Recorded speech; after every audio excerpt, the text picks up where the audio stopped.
Borneo sun bears live high up in the trees. They're the rarest, least studied, and smallest bear on the planet. So Wong, this is a very special bear on your t-shirt? Yeah, it is. This little bear, actually, she don't have a name, and everybody call her the little one.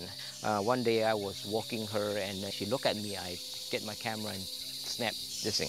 2 months after I took that picture, she was killed by another big male bear. And I said to myself, you know, I'm going to make this,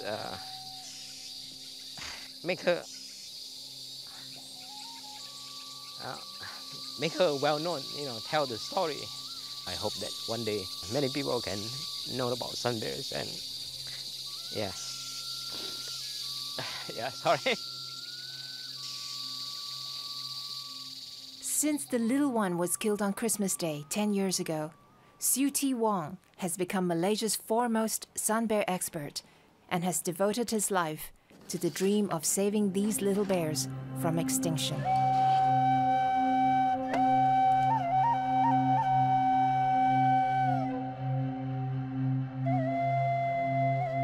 I don't know much about sun bears. Wong and I started communicating on Skype soon after I completed my field studies on the indigenous tribes of Borneo. We've never met in person. Hello, how are you? Good. So, the bear moving date. So how does it feel after all these years? Well, it feels good. You know, I have been working hard towards this day for the last 6 years, and then it's finally happening. Have they been known to kill each other? It may happen.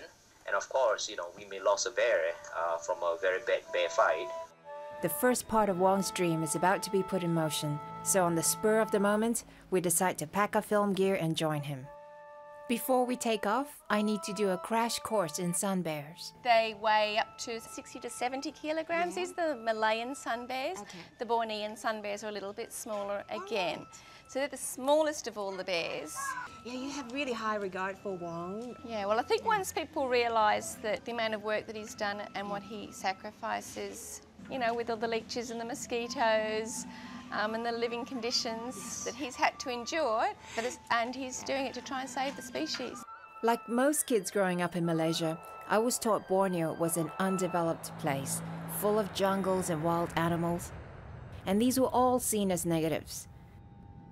It was only after I moved to Australia, my growing interest with Borneo turned into a fascination. And it was only after my doctoral studies upriver in the jungle, my fascination turned into a passion to help a group of Malaysians fighting a last-ditch battle to save Borneo's irreplaceable trees and wildlife.